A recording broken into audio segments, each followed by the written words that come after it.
Hey everybody, what's going on? It's Mr. Burger here, making my first video for you guys. As most of you know, I don't really like videos, don't like filming myself. A lot of you guys have asked me to make TikTok videos with you, and I always decline. So I'm getting over my video fear so I can have some face-to-face with you guys for a little bit. So just giving you a little bit of update what's going on for today. You may have noticed I haven't put up an assignment. I'm not planning on giving you any new assignments today over the weekend, so happy Friday for that. Do take some time though to catch up on some of the work that you have missing from the previous days. A lot of you haven't had a chance to turn in Monday, Tuesday, Wednesday, or Thursday stuff. Most of you have done a great job keeping up with it. Some of you are falling a little bit behind. So take today, catch up, and if you have trouble accessing the assignments, let me know. I can send you an alternate copy. If you're having trouble with the Khan Academy stuff, for my Math 2 people, if you're having trouble with the Khan Academy stuff, let me know. I'll try to work with you, maybe get you an alternate assignment if the internet's not working.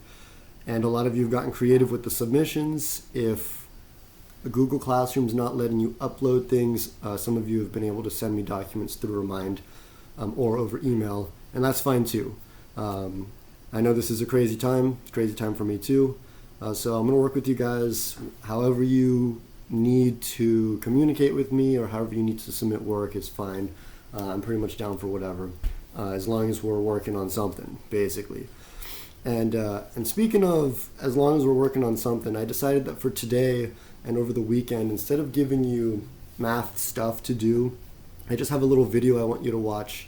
Not this video, but a video that I'm going to link you to, which goes into some cool things about the history of science.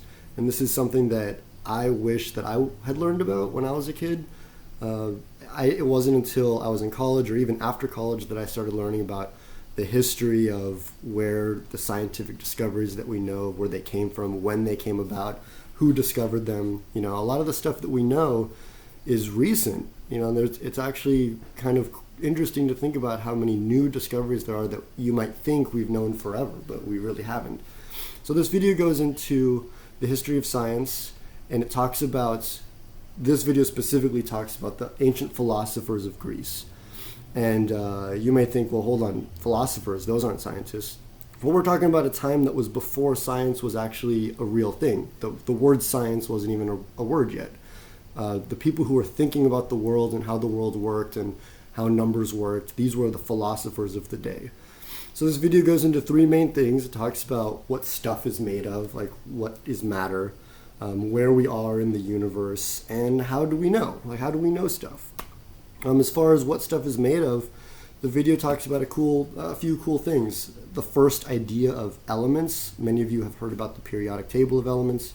Well, before that, the idea of elements was just everything is made of earth, air, fire, water, love, strife. These weird concepts that everything is made of something or a combination of earth, air, fire, water, or these abstract things like love and strife. What is that? But those are the first ideas of what everything was made of. Or the first atoms. The Greeks had the first idea that there was some smallest particle that we couldn't subdivide. So like, for instance, you can, I don't know if you guys could hear that, but someone's going nuts outside with their car. Anyway, the first atoms, so like you could take anything and you can break it into smaller pieces. Like you can take a pencil and break it into smaller pieces. You can take those pieces and break them into smaller pieces. But at some point you get some smallest thing. And what is that smallest thing? And not only that, but what's between those stuff? You know, if you've got little particles, how do they connect and what's between them? And those are questions that we still talk about today. The concepts or the fields of science, like field theory, particle physics, Einstein's theory of relativity, these are all questions about what is matter and what's between the matter. How do they interact and why do they stick together, or why do they go apart? And so these are big questions that the Greeks were asking thousands of years ago that we're still asking today. And we're going to talk about in this video a philosopher by the name of Thales. who in my Math 2 class I've brought up before. Thales was the guy, we looked at how high the pyramid was. We could use similar triangles to find the height of the pyramids. And he did other cool things as well. He also talked about something called Thales' Theorem, which at the time, of course, it wasn't called Thales' Theorem. I have a little picture of this. Thales decided that in any circle, you can draw a triangle as long as one of the sides is the diameter and the other vertex is on the circle, that angle created will always be a right angle.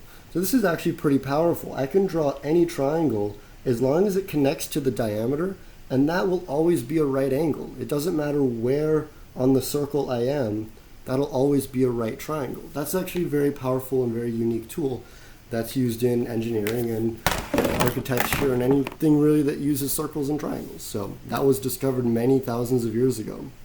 And of course, the height of the pyramid that I talked about is talking about angle similarity, which is the main thing that we talked about in our Math 2 class recently. And also going into Thales, they're going to talk about some of the things that he may got wrong. Thales thought that the world floats on water, like the whole earth is just floating on some water substance, which, as we know now, that's not true. But you know what? In those times, they couldn't go into space and see what's out there, so they did their best. And that idea of Earth sitting on something is not a new idea either. The ancient Hindu belief is that the whole world and the whole universe is sitting actually on a lotus flower, and that lotus flower is sitting on some elephants, which are standing on a turtle, which is standing on another turtle. So the questions about where are we in the universe is very interesting. And going further about where we are in the universe, the video is going to show you an interesting idea of what the stars are and where the moon and the sun are, proposed by a guy named Anaximander. I hope I got that right. But his idea was that the stars were actually closer to us than the moon was, and that the stars weren't actually physical things, but rather that there was some sort of screen around the Earth with little holes in it, and that the stars were just light peeking through the screen somehow. And that's what he thought, and that's kind of an idea that people had about what was out there. We're all just kind of inside the screen with holes poked into it. And those were the stars, and that the moon was further away than that.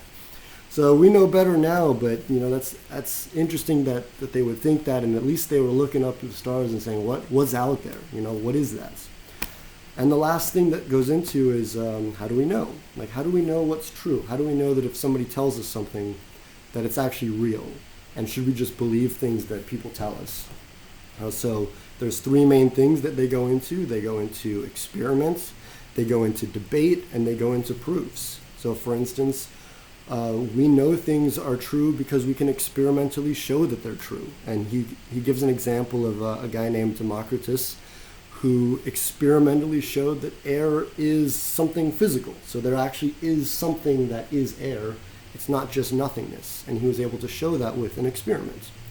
And in debate, we can talk about how we know things because we can argue our way through ideas, figure out what makes sense, what doesn't make sense. And the idea of a debate was also developed by the Greeks. And of course, other places as well. But the Greeks hold one of the most famous most famous fields of how to hold a debate. And the last is the proof, which is something that you may have heard of. A lot of schools go into proofs and they teach geometric proofs. Our school doesn't really teach a lot of proofs, but proofs are an important way to show what is true and actually demonstrate mathematically how we know that things are true. And the person that is worthy of note is a guy named Pythagoras, who you may know from the Pythagorean Theorem. Of course, everybody knows the Pythagorean Theorem. It's the thing about triangles. And one of the cool things about Pythagoras is that he took an idea that was already around, which is that some triangles are known to have a right angle, and he was able to generalize and actually prove which kind of triangles that works for and which kind of triangles it doesn't work for. So for example, the ancient Egyptians already knew how to make right triangles, and they were able to make right angles because they knew that if you took side lengths that were 3, 4, and 5, if you put those together, it made a right angle. They also knew that about 5, 12, 13, and other numbers that made right angles. And people think that that's how they were able to create right angles in the pyramids and in other architecture. I think they had other sophisticated methods, but it is cool that they knew that. Pythagoras took that idea and said, well, it's not just 3, 4, 5, there's got to be other ways. And so he was able to develop what we now know as the Pythagorean Theorem, which talks about all the right triangles and all their possibilities. And Pythagoras was a really smart dude, kind of crazy, but really smart. He introduced the idea of separating the physical material world with a more abstract idea of the world, something like separating pure numbers with the reality of the world and kind of pulling that apart. The idea of perfect stuff, which may seem weird, like why would you separate something from reality?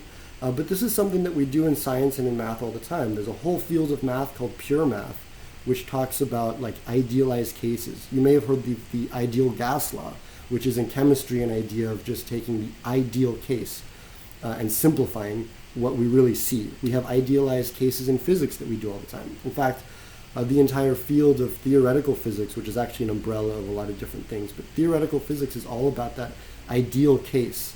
And that's powerful because then we can take the ideal case, compare it to the real world, and see if our theories are making sense or if they're not. And that separation is actually something that started even earlier than that. The video is also going to talk about the very first idea of separating the physical world with the spiritual or with the God's world. And of course, we're talking about ancient Greeks, so we have to talk about, in the language they'd be talking about the gods and the mythology. And there was this very first time where they started thinking, well, what if there's natural phenomenon that are happening that are separate from the soul, separate from the spirit? And this is the kind of idea, this also is an idea that we carry along to today. You know, we talk about the material world separately than we talk about the spiritual world.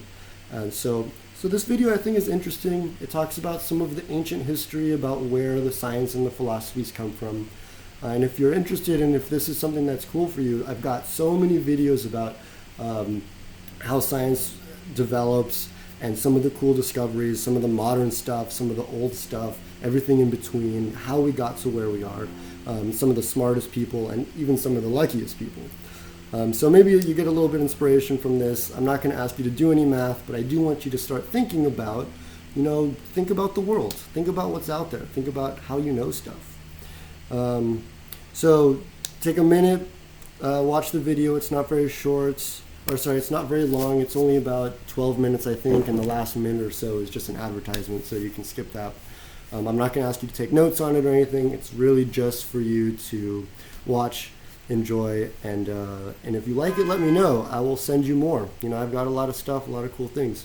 All right, so I'm going to go ahead and cut the video there. Thanks for watching, and I'll be talking to you. Have a good weekend.